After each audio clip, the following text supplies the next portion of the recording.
Hello friends, कैसे हैं आप सब। मैं शिवानी आपका आपके चैनल टीचिंग मैनिया में स्वागत करती हूं। हम बीएड सेकेंड ईयर पेपर 1 के एमसीक्यूज़ कर रहे थे। हम 32 एमसीक्यूज़ कर चुके थे, जिसमें हमने रिवील्ड नॉलेज तक किया था। What is revealed knowledge. Then उसके बाद आता है 33 question. Knowledge that is recorded and communicated through mediums is known as tacit knowledge, priori knowledge, implicit knowledge, posterior knowledge। तो ये कौन सी नॉलेज है? implicit knowledge है, यानी स्पष्ट ज्ञान है। एक बार हिंदी में भी कर लेते हैं। माध्यम से रिकॉर्ड किए गए और संचारित ज्ञान को किस नाम से जाना जाता है? मौन ज्ञान, प्रियरी ज्ञान, स्पष्ट ज्ञान, बादरी ज्ञान। कौन से ज्ञान से जाना जाता है? स्पष्ट ज्ञान से जाना जाता है। संचारित ज्ञान, रिकॉर्ड किए गए और संचारित किए गए यानी संग्रह किए गए ज्ञान को किस नाम से जाना जाता है? स्पष्ट ज्ञान। ठीक है। फिर 34th है knowledge which is difficult to communicate and transfer from one individual to another is called implicitly knowledge, tacit knowledge, priori knowledge, posterior knowledge। तो हमने स्पष्ट ज्ञान जो है हमें पता चल गया कि कौन सा था। वह ज्ञान जो एक व्यक्ति से दूसरे व्यक्ति में संचार और स्थानांतरण के लिए बहुत मुश्किल है और कहा जाता है। कौन सा ज्ञान है जो बहुत मुश्किल है? मौन ज्ञान। ठीक है। फिर आगे है 35। Which of the following are source of knowledge. ज्ञान के स्रोत क्या हैं इनमें से?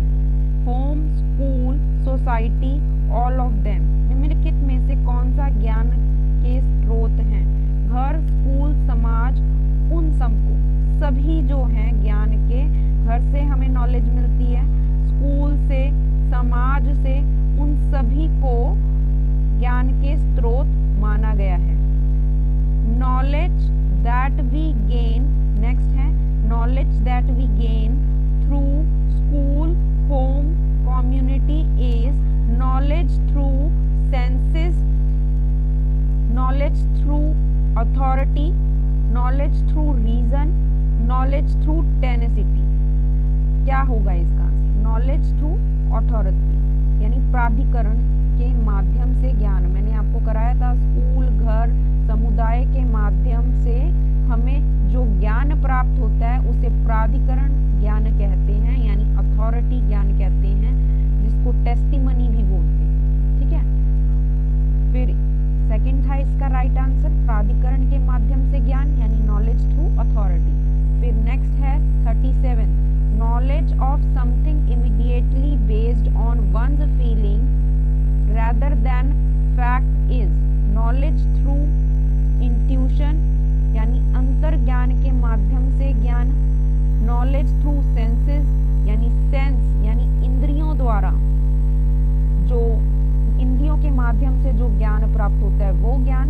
या फिर knowledge through empiricism, अनुभव, एक्सपीरियंस होगा यहाँ पर। एक्सपीरियंस से जो ज्ञान होता है, अनुभववाद से के माध्यम से जो ज्ञान होता है। नॉलेज थ्रू इंट्यूशन, टेनेसिटी यानी अंतर्ज्ञान, तप के माध्यम से, अंतर्ज्ञान से, इंट्यूशन से जो ज्ञान प्राप्त होता है, तथ्य के बजाय किसी भावना, जो हमारे इमोशंस हैं कि भाई आज कुछ अच्छा होने वाला है या गंदा, भावना के आधार पर कौन सा ज्ञान प्राप्त होता है वो होता है अंतर्ज्ञान।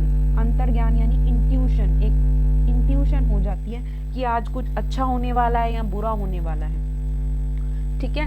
विच way of acquiring knowledge surprises an individual and mail her opinion about something और someone. Experimenting knowledge, authoritative knowledge, empirical knowledge, revelation knowledge.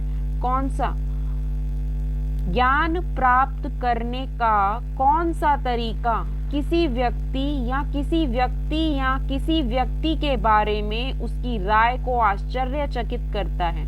ज्ञान का प्रयोग आधिकारिक ज्ञान, अनुभवजन्य ज्ञान, रहस्य उद्घाटन ज्ञान। कौन सा ज्ञान जो है किसी व्यक्ति या किसी व्यक्ति के बारे में राय आश्चर्यचकित करता है, रहस्य, रिवेलेशन। ठीक है। फिर वेदास और world scripture is a revealed knowledge. बिल्कुल ये रिवील्ड नॉलेज है, पहले करा चुकी हूँ। वेद या फिर अध्यात्म से जुड़ी जो भी चीजें हैं वो कौन सा ज्ञान होता है?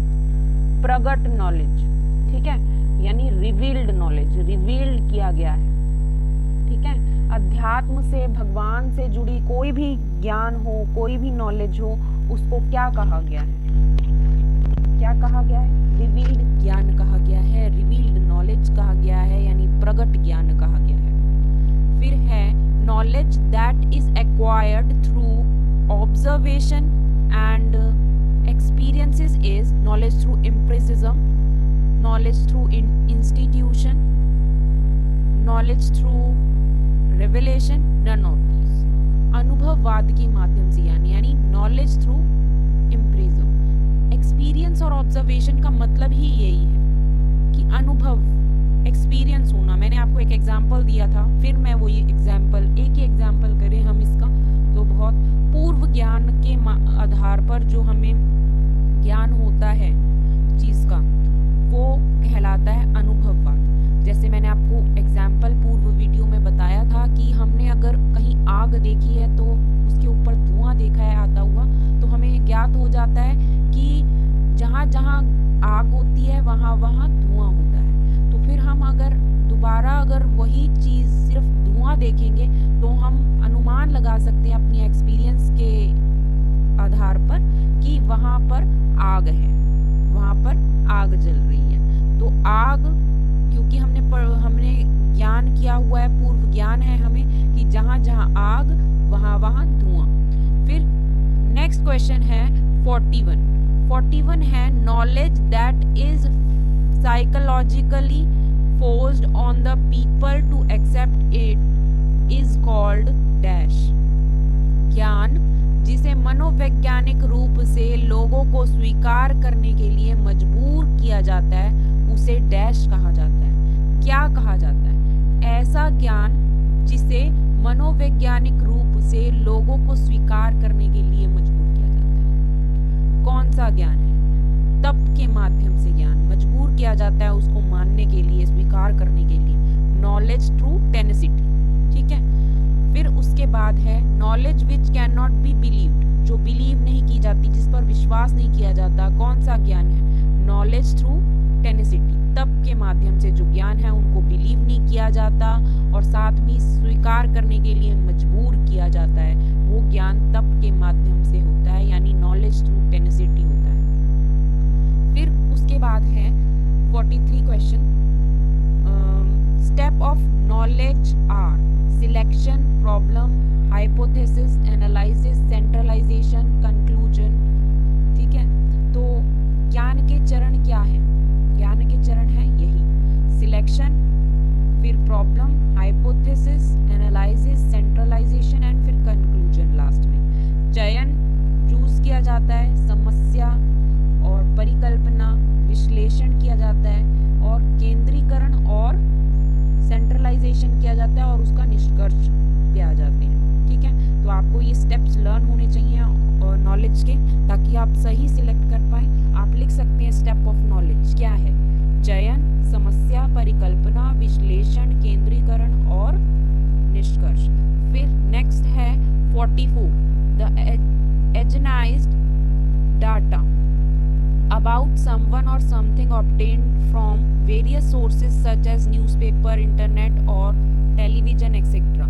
ये किस प्रकार की नॉलेज है? ठीक है।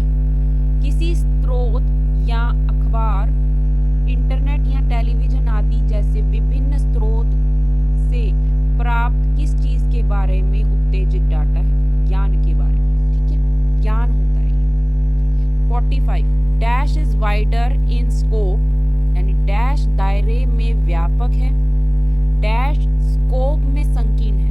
Dash is narrower in scope, क्या आएगा यहाँ पर? ज्ञान यानी knowledge, knowledge is wider in scope, knowledge दायरे में व्यापक है, और डैश स्कोप यानी सूचना स्कोप में संकीर्ण है, नैरोअर, जितनी सूचनाएं हमें मिले उसकी दुगनी हो जाती है, नैरोअर है, ठीक है। Which of the following is dynamic in nature, which of the following is dynamic in nature, knowledge, information, both या none of these. Knowledge dynamic in nature है, यानी निम्नलिखित में से कौन प्रकृति में गतिशील है, कौन प्रकृति में गतिशील है? ज्ञान। फिर उसके बाद है 47, विच of the following is static nature. आप सिर्फ आंसर लिख लें अपनी कॉपी में, एक दिन पहले आप रिवाइज कर लें कि क्या था, या आप वीडियो भी देख सकते हैं दोबारा, एकदम जल्दी रिवाइज मैं करवा रही हूँ। स्टैटिक नेचर क्या है? स्टैटिक नेचर है सूचना यानी जानकारी, इंफॉर्मेशन, ठीक है। स्टैटिक नेचर मतलब स्थिर प्रकृति है इसकी, सूचना एक बार दी गई वो एकदम स्थिर हो जाती है। सूचना डैश और डैश का संयोजन है, information is combination of dash and dash, मतलब डाटा और कंटेक्स्ट, जो डाटा है हमें मिला हुआ इंफॉर्मेशन का वो, और कंटेक्स्ट किसके बारे में है और कितना है वो, डाटा और संदर्भ जो है संयोजन है, एक कॉम्बिनेशन है सूचना का, ठीक है। Feeling that something is good और बैड, राइट और रॉन्ग, मोरल और immoral, and so on is termed as, मतलब यह महसूस करना कि कोई चीज अच्छी या बुरी, सही या गलत, नैतिक या अनैतिक है, इसलिए इस प्रकार का कहा जाता है। धारणा, एक धारणा बना लेते हैं अपने मन में, एक बिलीव बना लेते हैं कि ये सही है या गलत है। ऐसी कोई चीज को महसूस करना किस प्रकार का ज्ञान है? धारणा, ठीक है। धारणा यानी believe. God gives hope during difficult times, it is a क्या है? बिलीव। ईश्वर कठिन समय के दौरान आशा देता है, ऐसा क्या है? हमारा बिलीफ है हमारा, ठीक है। Belief is a dash, belief is a personal, हमारी श्रद्धा है कि हम पर्सनल की बिलीव करते हैं या नहीं करते, कोई हमसे कह नहीं सकता कि बिलीव करो जबरदस्ती। सत्य डैश है, सत्य क्या है? यूनिवर्सल, सत्य हमेशा सार्वभौमिक होता है, मतलब यूनिवर्सल होता है, ट्रुथ इज यूनिवर्सल। मैं जब आपको थ्योरी करा रही थी मैंने आपको कराया था, एक बार एक और पहले भी क्वेश्चन एमसीक्यू में करा चुकी हूँ इससे रिलेटेड, बिलीफ और यूनिवर्सल से रिलेटेड, ठीक है। फिर उसके बाद है which of the following is based on values and faith, value और फेथ से रिलेटेड क्या है, इसमें बेस्ड पर क्या है? बिलीफ यानी धारणा। निम्नलिखित में से कौन मान और विश्वास पर आधारित है? धारणा, ठीक है। What does not require any proof, what does not require any proof? Belief, कोई प्रूफ की जरूरत नहीं होती, प्रमाण की आवश्यकता नहीं होती बिलीफ के लिए, ठीक है। किसी प्रमाण की क्या आवश्यकता है? बिलीफ।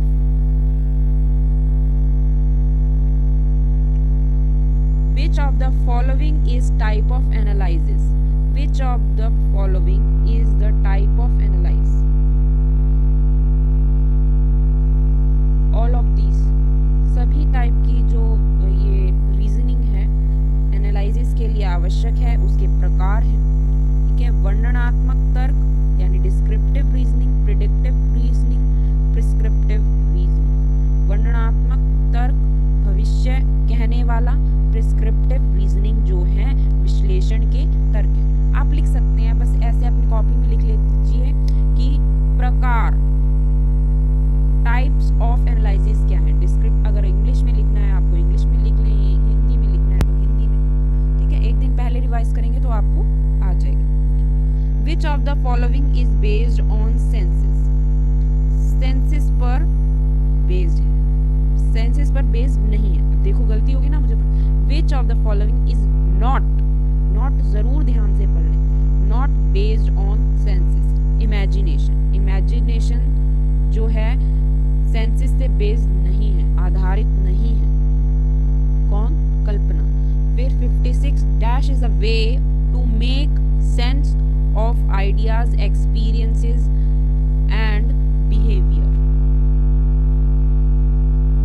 इसका है emotion. Emotion is a way to make sense of ideas, experience. जो हमारे इमोशंस हैं वो एक हमारे आइडिया के सेंस को बनाते हैं, एक्सपीरियंसेस को, अनुभव को साझा करते हैं और बिहेवियर, ठीक है। डैश विचारों को अनुभव और व्यवहार की समझ बनाने का एक तरीका है। इसको बनाने का तरीका है भावनाओं को, ठीक है। हमारे जो एक्सपीरियंसेस हैं वो बहुत ज़्यादा निर्भर करते हैं हमारी भावनाओं से, इमोशन से, हमारे एक्सपीरियंस जो, ठीक है। फिर उसके बाद है practical contact with an observation of facts और इवेंट। तथ्यों या घटनाओं के अवलोकन के साथ व्यवहारिक संपर्क। Memory, experience, intuition, all of this. Experience, अनुभव, जो हमारी साथ घटनाएं होती हैं, चाहे हम, मुझे किसी ने पूछा था मेरे फेयरवेल में कि आपके एक्सपीरियंस, अब दीदी बताएंगी एक्सपीरियंस अपने अच्छे या बुरे वाले, है ना। तो एक्सपीरियंस में कहती हूँ, एक्सपीरियंस कोई अच्छे या बुरे नहीं होते। अगर गलत होते हैं, अगर हमारे साथ कुछ गलत होता है, सही नहीं होता, तो हम उससे सीखते हैं, यही तो एक्सपीरियंस है। अगर सब कुछ हमारे साथ अच्छा अच्छा होगा तो हम सीखेंगे क्या उससे, ठीक है। तो एक्सपीरियंस क्या है? अनुभव, ठीक है, जो कि हम ऑब्जर्व करते हैं अपनी लाइफ में, प्रैक्टिकली ऑब्जर्व करते हैं हमारे फैक्ट्स और इवेंट्स से, यानी घटनाओं से, ठीक है। फिर 58 you who bridge the gap between knowledge and information among the student. Who bridge, छात्रों के बीच ज्ञान और सूचना के अंतर कौन पाटता है? Parents, teaching, society, school. माता पिता, शिक्षण, समाज, स्कूल, शिक्षण, टीचिंग, ठीक है। Teacher should help the student, teacher should help the student and guide them popular time to time when needed. Try to gather information on how much a student knows. Play the role of facilitator and guide for helping the student in constructivism. तो ये सभी जो हैं, all of these जो हैं सही है। Teacher को जो है छात्रों की मदद करनी चाहिए ज़रूरत पड़ने पर, समय समय पर उन्हें लोकप्रिय मार्गदर्शन देना चाहिए, ठीक है, जब भी उनको ज़रूरत हो। यह जानने की कोशिश करनी चाहिए टीचर को कि छात्र जो हैं कितना जानते हैं, ठीक है। ये नहीं कि सिर्फ पढ़ा दिया बस काम खत्म हो गया, देखना चाहिए कितना बच्चा सीखा है। रचनावाद, यानी उनकी जो क्रिएटिविटी है छात्रों में, उनकी मदद करने के लिए एक सूत्रधार या फिर मार्गदर्शन की भूमिका निभानी चाहिए, उनको हेल्प करना चाहिए, गाइड करना चाहिए, उनको फैसिलिटी प्रोवाइड करनी चाहिए। तो वो टीचर का काम होता है। तो आप जान लें कि टीचर क्या होनी चाहिए, एक टीचर कैसी होनी चाहिए। In a situation of less participation of student belonging to deprived group in teaching learning process, a teacher should ask the children to withdraw from school, accept the situation as it is, lower her expectation from such student, reflect on her own teaching and find ways to improve students involvement।